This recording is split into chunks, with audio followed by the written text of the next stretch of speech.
Hello, welcome to another week of unexpected joy and all things new with Christian mystics. I'm Havila Forgi with Christ Lutheran Church, and this week we are talking about Saint Francis of Assisi. There's probably no one else that has captured the imagination of Western Christianity like this friar who founded the Franciscan order and lived a life dedicated to prayer and poverty. But though we think of him in our garden statues with the birds, he was kind of a spitfire too. In fact, when he first decided to leave his family's life of business and enter orders in a different way of life in obedience to God's calling, well, his family didn't like it. In fact, he had to come before a group of people and argue with his father, who was trying to keep him as part of the family's work and who was very embarrassed by his shenanigans of giving things up for his faith. And he was so bold that he went into that meeting stark naked. No joke. This is scandalous. Saint Francis of Assisi, hold birds man, went into that meeting naked and said to his father, "See, there's nothing more that you can take from me. I've made it so you cannot even take the shirt off my back. What can you do to me now?" That's pretty bold, I have to say. So to me, giving up this definite life of wealth and comfort and instead choosing to follow God and follow Christ in this way of poverty and care for all people and all creation, well, that's pretty significant. And it makes his words and his work just that more powerful.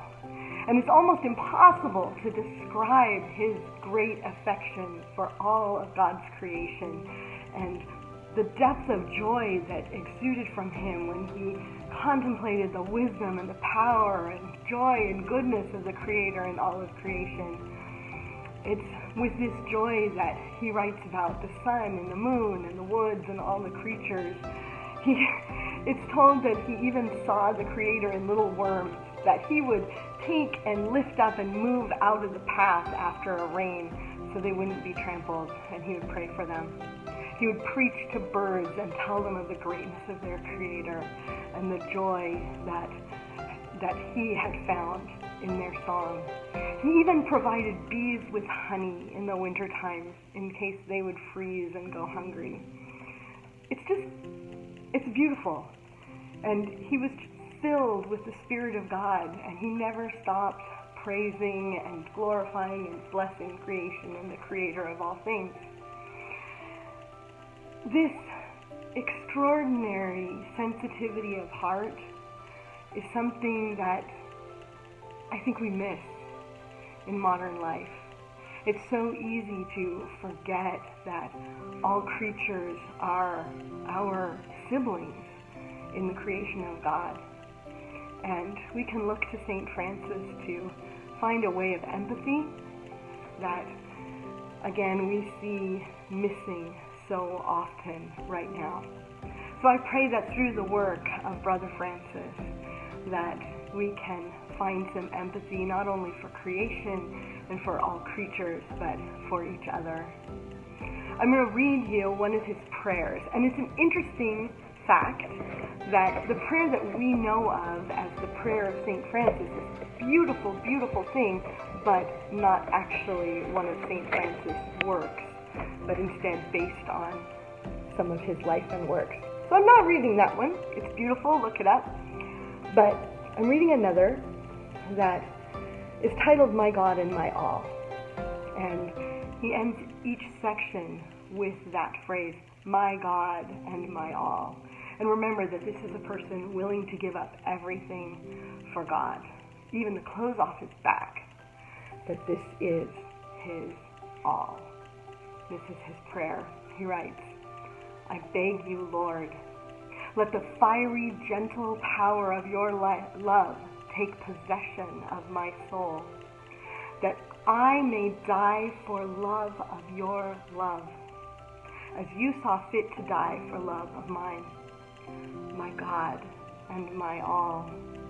You are love and charity. You are wisdom. You are humility. You are patience. You are beauty. You are sweetness. You are safety. You are rest. You are joy.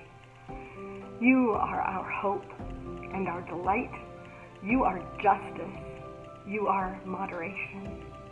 You are all our wealth and riches overflowing.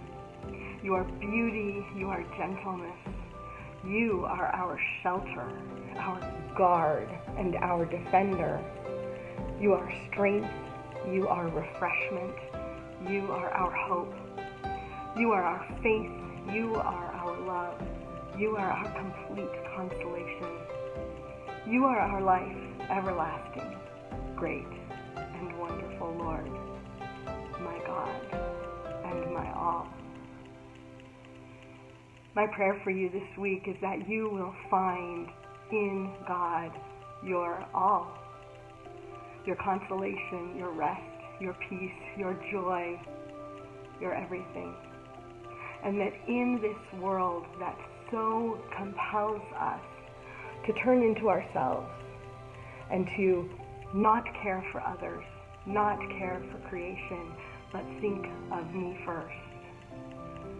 That you will consider Brother Francis and his love for all creatures and his inspirational work. And you will find some empathy, some care for others, some care for creation. And you will find the kindness in your soul that comes from God. Have a great week.